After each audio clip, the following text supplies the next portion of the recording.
My name is Greg Snow, and you're watching The Feature. Here we go. Feature's about to start, and a little nervous, but ready to just share me for the crowd. Don't have the honor. Breakups feel like death, and you contemplate death for the first time. But it's not for long. Slow dances with your crushed up heart. Letting out a scream at the football game, cheering on your friend who's at the end zone of their life, questioning, how did I get here?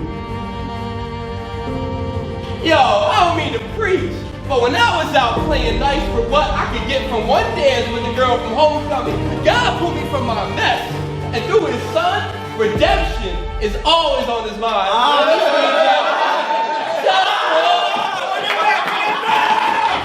In the war of poetry, there's a couple mindsets you have to have. You have the open mic, you have the flams, and you have the feature. Putting the set together could be mind-boggling sometimes. How many poems do you choose? Which poems do you pick? What order do you put them in? In this series, we follow a poet in a day in the life to see them get ready, to get focused, and to get prepared for the feature. Next up, we have Greg Snow. But do you also know that my love has been shattered like a glass vase being assaulted by a hammer?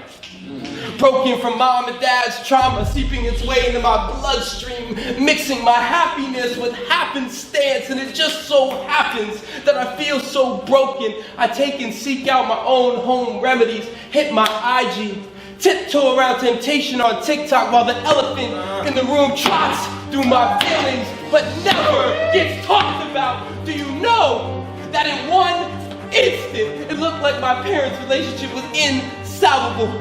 Like it felt like the devil broke in our brokenness and stole our joy. Like even Mary's baby couldn't heal their marriage. Like they couldn't put the pieces back together. So there goes my peace. I'm out, two-stepping down the rungs of this family tree house, watching my dreams of a healthy marriage go out the window. The feature. Bring the poets! Bring the poets! Bring the poets! Bring the poets! But the poet ain't free.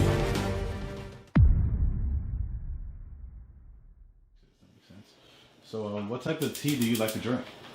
So, I do different teas. I'm just like overcoming a cold, which has been kind of crazy.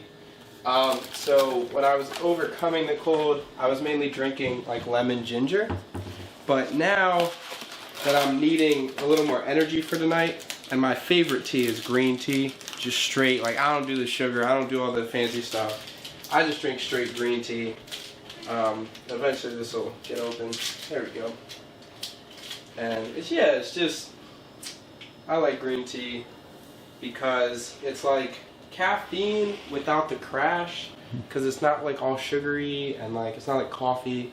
I was teaching some middle schoolers earlier and I was definitely forgetting that I was performing tonight, and I was like yelling at them, and I'm like, I need to make sure my voice is good. So the tea's gonna hopefully soothe that as well. Okay, so let's talk about some of your poetry journey. Cool. When did you realize that you was a poet? Yeah, so I think I've always been around poetry. My dad's a writer, so I grew up in a house poetry. That's one of my lines. But for real, he's been writing my whole life. So I've been in poetry readings. I've been in adjacent to poetry. I've performed when I was a child, but I wouldn't necessarily say I was a poet at that point. I was someone who did poetry. But when I was 16, I lost my grandmother, amazing woman, and I was in a creative writing class in high school, and I just started writing. And I found writing as a way to deal with what was going on, and to express it in a very creative way, and to deal and poke at some of the things happening in our earth and some of the things that we started to believe, like this concept about how we kind of raise up movie stars and athletes and singers like that, but then we miss these people in our lives, like our grandmothers that have been fighting their whole life just for us to have a plate or just for us to have happiness. And we miss them. And so it was a way for me to grieve and also kind of put some social commentary out of like, we need to rethink this. Hey, brother. Hey, what's up? How you feel about the great feature tonight? Man, I'm excited. I'm very excited. He shared with me just one of his pieces. I've heard the piece a couple times already, but he's definitely been working on it. So I'm excited for the whole feature. Yeah. All right, so let's talk about the feature day. Yeah. The day of the feature. How did your day go? What did you do when you wake up? Let's start from the beginning. Man, I woke up and I was like, I had been feeling sick the whole week. I was dealing with this cold and I was like, oh man, I was praying. I was like, Lord, like, I just got to clear up. Like, what are you going to do? And kind of into Friday was starting to feel better. And there's like this point in the cold where you know, like, you're kind of on the way down. I think I experienced that on Thursday where it was like, things are starting to get better. I'm coming over the crest of the cold. And then Friday morning was like, all right, like, I don't feel 100%, but I feel like I'm coming back to myself. I'm getting close. That morning I was probably about 85%, and woke up kind of just relaxed, get things rolling. And then actually I also teach. So I was teaching gym class that day. So then just head on out to gym class, thinking about the poems, thinking about what was going on. But then once gym class hits, all right, I'm all for the kids. I'm gonna care for them, and just like we had a great time. And you know, like it's just weird. Like, you know, when you have other things you're doing, it's like I'm a poet to y'all, right, listening to this, but to those kids, I'm Mr. Snow. I'm their gym teacher. There's no understanding of any of the other things I do, but like in that moment, I own that performance, right? I own that role. And so it's just another role of my life, and just giving back to people and caring for them is caring for these kids who come from all different places, and just for one day a week, getting to have a lot of fun playing games like dodgeball or basketball or frisbee. So yeah, that's what I was getting into. And then kind of got home, kind of got myself together, starting to get ready. And yeah, then I got some tea and had my tea, and we just started talking about, well, I was running through some poems as well.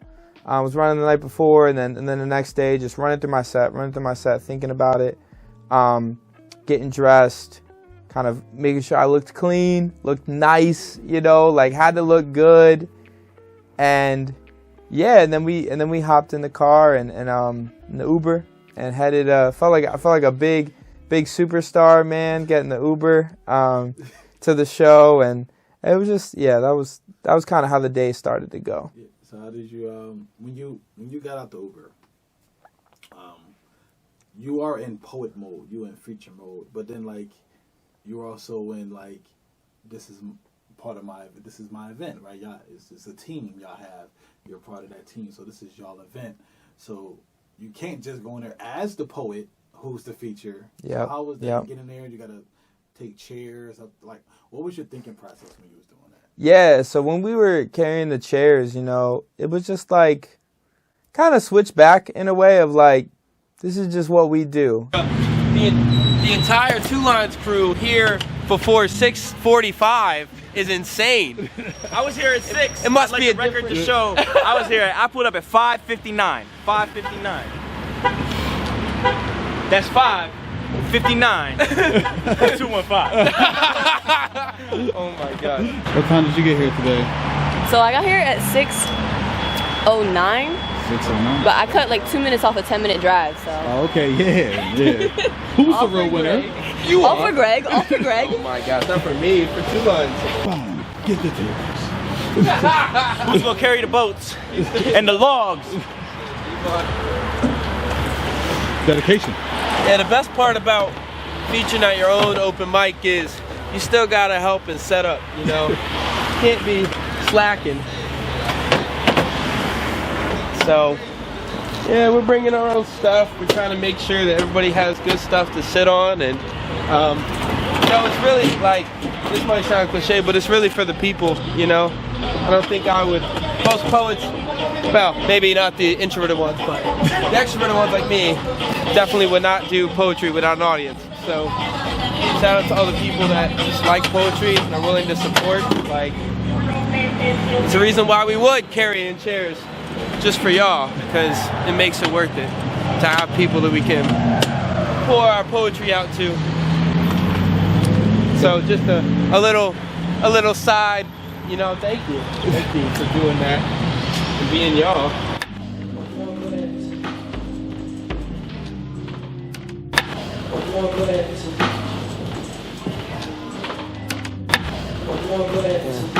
So call me if you need me, I'll be dropping off roses. Frustrated at the mirror, keep on switching the poses. And lately I'm in limbo on my back, my eyes closing. And I've been waiting on that part to see like I'm Moses. So let me go fall out, I'm breaking the wall down. If it's up to me, believe I'm taking this all out. See, I've been reckless for emotions that we can call out. Instead of leaving demons in the air, what you call them? That was not supposed to be that, but yeah. No, it wasn't supposed to be that.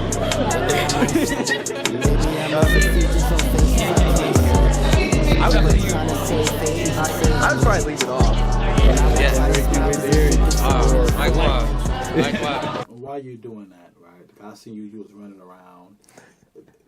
When did you or could you snap back into poet mode? Like, okay, I need to take time to get. Yeah. So kind of like once I felt like things were good, like kind of looked around, like everybody's kind of doing their thing. Everyone has their role. They know their role. It's like, all right, time to sneak away again and walk into the hallway, start running through some lines. And just that's edging back into poet mode. Because I knew people would start coming soon. And I'm like, I need to go think about these lines. I need to get ready. I need to be in poet mode when people show up. You know, I need to be in that so that I don't get distracted and just saying hi to everybody, because it's great to see everybody. You know, a lot of people are coming to see me. It's my very first feature, so a lot of people are showing up to support, and it's great. But mine, it's like, hey, like I want to say hi, I want to honor you, but also I'm gonna do that after. You know, I need to make sure I can give you the best performance possible, and so to do that, I need to be locked in, running over my lines, thinking about the things that I missed, and just getting into the mode, thinking about what I'm gonna do in between the poems. So our set list is going to be I write with a tag, and then at the end of that, gonna add like basically what a tag is in poetry. I'm gonna take a couple lines from one of my pieces called A Poet's Secret Society, and I'm just gonna put it at the end of my other piece because I'm only limited to 20 minutes. So I want to maximize the diversity of my pieces without overdoing the time. So I'm gonna do I write with a tag at the end of that, and then I'm gonna go right into Imagination, which is my newest piece, and then following that will be the anxiety poem, and ending the night will be When I Meet Her. Good. The imagination of a 5-year-old runs wild, turning front lawns into soccer fields. Tips of the finger become ice blasts from Elsa, making the unexpected recipient shiver. Tightly packed together shoeboxes become runways for Barbies and Kens, and at age 5 feels as if your imagination never ends. Until 5 becomes 10, bullies begin to rise. Your smile flips into a frown. You realize that life actually can knock you down. But it's okay, because when the bell rings, it's back to playground slides and jumping off swings. Back to joy in the air as little boys and girls play kickball and double dutch. Clap hands together, screaming no repeats or hesitations. And chants about my mother seeing your mother. Chants of my mother seeing your mother hanging up clothes, and my mother punch your mother straight in the face. Poems are a natural state. When 10 becomes 15, and when you're 15 and somebody told you they love you, you're gonna believe it until they leave you and your embarrassment feels like death. Breakups feel like death, and you contemplate death for the first time. But it's not for long. Slow dances with your crushed up heart. letting out a scream at the football game, cheering on your friend who's at the end zone of their life. Cheering on your friend who's at the end zone of their life, questioning, how did I get here? I was just turning front lawns into soccer fields. Peace. So, when you was getting on stage for your set, I can see that, it was a lot of effort put into it, but I want you to talk about the connection with your family, with your feature, right? How did that come about? Yeah, definitely. So, like I said, my dad's a writer, and my mom, has always been with us just at reading. She's always the one driving, taking care of us, making sure my dad's there, making sure that we're ready to go. So we even, probably was maybe like 11 or 12, and we all did a poem together. So at like a feature my dad did. So we've always kind of been this poetry family. We know kind of what these moments are like. But now this was my parents' first one where I was the feature. And so we made sure that I wanted my parents to know how much I love and appreciate them. And so I put them into the feature. And so my mom kind of opened the set. She's like, "Are y'all ready for some snow?" All I have to say, are you ready for some snow? Which like everybody just cracked up because our last name's Snow. And it was just like, it's December. It was just perfect. And then my dad comes up and starts leading into the first poem, which is called I Write. I write for guidance from the Holy Spirit. I write to God, the Father. I write to God, the Son. And I write for my son. Oh, I'll take that, Dad. And he has lines that I must have known and kind of been inspired by that are talking about why he writes. And so he kind of goes into that and then goes into, I write to seek guidance from the Holy Spirit. I write for God the Father. I write for God the Son. I write for my son. And at that point, I took the mic from him, was like, all right, Dad, I'll take it from here. And I wasn't planning to do that. Originally, I think we were planning to maybe have like 2 mics, and he just kind of steps off and I step in. But when I saw him standing there, I kind of like was walking up. And let me also say, before this, my mom gave the intro. I was bawling, man. Like I was like just overwhelmed with emotion, a very good way, but just kind of like everything became real. And having my mom involved with this, because like she's not a poet, but she's always been there for us. Like she's always there. It shouldn't have to be, right? Like she could have been like, you know what, that's your thing. Like I'm not going to be there, but always supportive, always there, always taking the time to care for us. And it's like, even, she's not someone that likes the camera necessarily, likes to being on the spotlight, but willing to be like, for my son, yeah, I'll intro, the night. That was just like, that took me out for a second. So kind of that moment where I'd like taking the mic from my dad and be like, all right, Dad, I'll take it from here. Like it just felt right. It felt like a good kind of pass off, as, some people might say like a passing of the torch, if you will. And it was just kind of like, yeah, like my dad's the reason I write. So yeah, my first feature, he's going to be involved, yeah, my mom's going to be involved, because that's what it's about. It's about family. Like, yeah, poetry is great, but even if I stopped being a poet, I'd still have a family, and so I want them to constantly know, and everybody else to know, that they are very important to me. Yeah. Here we go. Feature's about to start, and a little nervous, but ready to just share me for the crowd. All I have to say, are you ready for some snow? I write for guidance from the Holy Spirit. I write to God, the Father. I write to God, the Son. And I write for my son. Oh, I'll take that, I write for the busboy and the poet. Want my poetry to be buttoned up and all out in the open mic. I'm a very insignificant poet. My voice is empowered. I'm in VIP. My dad is a writer, so I grew up on that house poetry. Shout out to AWP, this artistic writing potential and his ageless wisdom pouring. What we want is not what we have, and so we feel stuck between the cycles of cyclones cycling through my soul. What happens next when you start to wonder, where am I going, is even good things don't seem good you start to question, why am I worth this good thing? No more money. When I meet her, she'll smile at me, catching me off guard in the most innocent way. For the first time in a long time, I have nothing to say, except I think, do you know that when you smile, your eyes sparkle like the faint light of a nearby planet in summertime?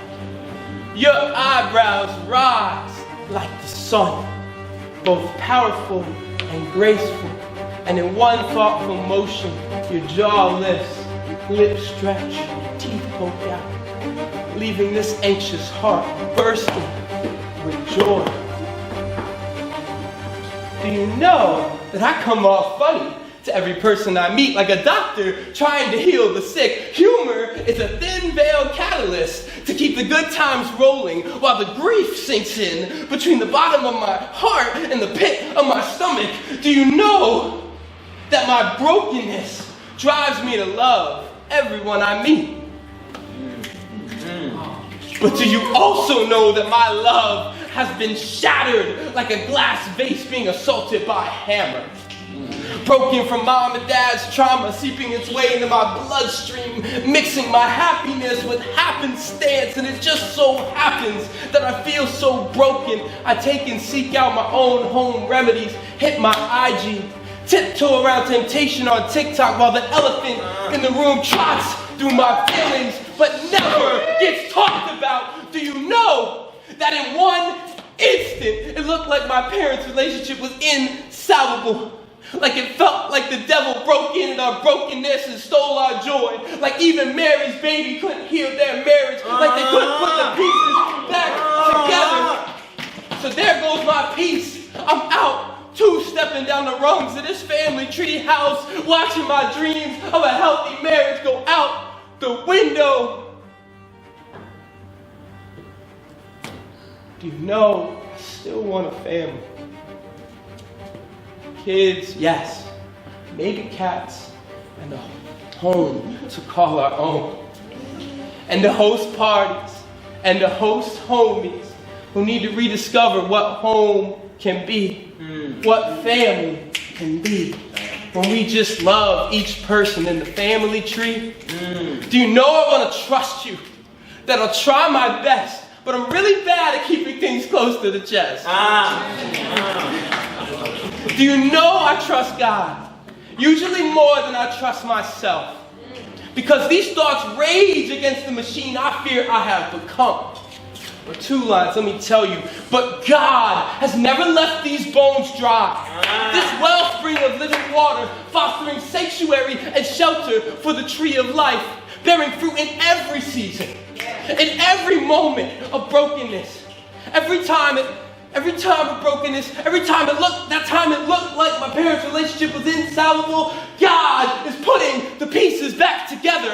Or when He taught me how to love myself and to love everyone else. Or when heartbreak, anxiety, situational happiness, defense mechanisms, or deep pain all tried to stay, God had the final say.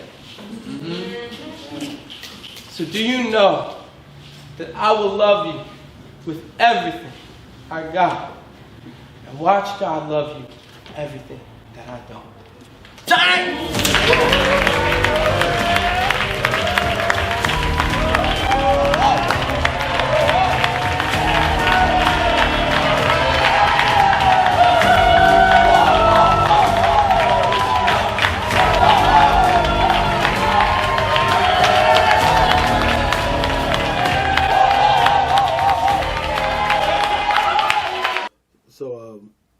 You do your performance, you do great. Let's talk about this with a lot of poets. So that feature is that high, right? You get in there, that dopamine is going, right? Yeah. After you get off the stage, I see you getting embraced by friends and family. How do you feel at that moment? It was, I'll say even during the feature, right? Like there was a moment where I felt like I was in a video game and I like leveled up, like in the middle of a battle. Like all of a sudden I just feel this dose of like confidence and this level up of like, I can do this. Like, this is me. Like, I'm like hearing myself back as I'm performing, and I'm like, who is this guy? Like, he's amazing. Like where did he come from? Like, I've never seen the way I perform like that. And so kind of stepping off the stage after the performance was like, whoa, like, this is just like everybody. I was not expecting people to give me a standing ovation. I did not ask for that, you know, like we didn't plan that before. It was just, I'm just gonna, you know, sit here and let the compliments come in, which is hard, you know, hard for many artists, hard for me too, of like, I have to like kind of just sit here and let them give me the flowers. And so it was good though. Like that moment where everybody is, you know, just like clapping and cheering. It's like, all right, I can enjoy this. I can be happy with what was done. And so then stepping off the stage was just like, just excited. Like there were many people I haven't seen in months. Some people I haven't seen like in over a year, and like they drove from like Harrisburg just to come like be there. And I was like, I'm gonna make sure like I'm gonna go talk to them and go say thank you for coming. And they're like, it was looking at me super weird, like to like thank me, like no, thank you for what you just did. I'm like, no, like, and I'm just like that. Like I'm not thinking about what I just did. I'm just like I'm so glad you're here. Like you didn't have to be here, you know, and just the support was amazing. Like, yeah, it felt like, yeah, it was, you know, it was 2 lines. We do an open mic and it was a feature, but it felt like my show, you know. It really felt like my show. Granted, it is my show, but you know, it was just like the whole crowd was, most of the crowd was there for me, and like it's not always like that for features, and I think it won't always be like that when I feature again. But just first one being like, wow, all these people support and love me, was just like, man, I'm ready to feature again because I got this much love. Like I'm filled up. Like I can go pour out somewhere that I might not get much as love. I still got enough in the tank, you know. Here we go. Feature's about to start, and a little nervous, but ready to just share me for the crowd. Don't have the honor. Breakups feel like death, and you contemplate death for the first time. But it's not for long. Slow dances with your crushed up heart. Letting out a scream at the football game, cheering on your friend who's at the end zone of their life, questioning, how did I get here?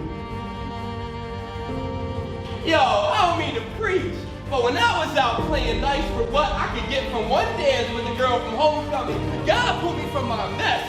And through his son, redemption is always on his mind.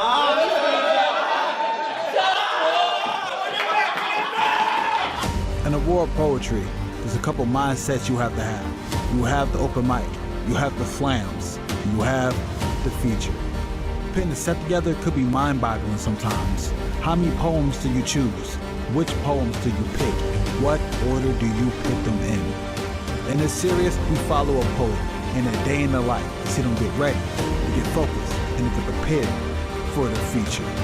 Next up, we have Greg Snow. But do you also know that my love has been shattered like a glass vase being assaulted by a hammer?